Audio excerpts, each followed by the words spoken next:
pagi, perkenalkan nama saya Antoni Silapala, NIM 2322046 dari Prodi Agroteknologi Unkris Winasumba. Di sini saya akan menjelaskan terkait survei tanah dan evaluasi lahan. Survei tanah adalah kegiatan lapangan untuk mengumpulkan informasi dan mengukur dimensi lahan. Survei tanah dilakukan untuk memahami karakteristik tanah dan lahan serta potensi dan hambatannya. Contoh survei tanah adalah survei lubang tanah, survei induksi, elektromagnetik, dan analisis tanah. Manfaat dari survei tanah, langkah-langkah survei tanah. Yang pertama, ambil contoh tanah tiap horizon dari bawah ke atas. Yang kedua, plot titik-titik pengamatan pada foto atau peta lapangan. Yang ketiga, diskusikan temuan setiap hari pengamatan. Yang keempat, revisi peta rekapan. Yang kelima, buat peta tanah sementara dalam legenda. Yang keenam, analisis contoh tanah. Yang ketujuh, analisis susunan mineralogi tanah.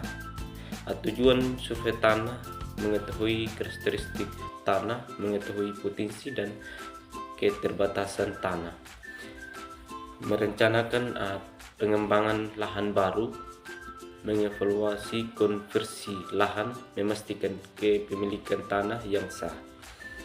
Manfaat survei lahan: mendapatkan informasi untuk merencanakan pengembangan lahan baru, mendapatkan informasi untuk mengevaluasi konversi lahan, menghindari risiko litigasi dan perselisihan hukum.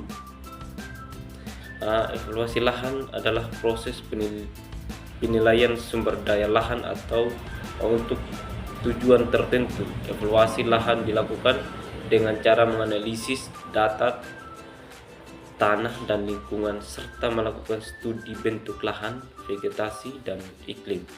Evaluasi lahan bertujuan untuk yang pertama itu menduga kelas kesesuaian lahan. Yang kedua, mengetahui potensi lahan untuk menggunakan penggunaan tertentu. Yang ketiga itu mengidentifikasi dan membandingkan berbagai penggunaan lahan yang mungkin dikembangkan, memberikan informasi dan atau arahan penggunaan lahan sesuai dengan keperluan. Adapun faktor-faktor yang perlu diperhatikan dalam evaluasi lahan antara lain, yang pertama ketinggian tempat, curah hujan, tekstur tanah, kedalaman efektif, drainase, erosi, tutupan bantuan. Skala evaluasi lahan dibedakan menjadi 3 kelompok, yaitu skala tinjauan, skala demi detail, dan skala detail. Sekian penjelasan saya terkait survei tanah dan evaluasi lahan. Selamat pagi.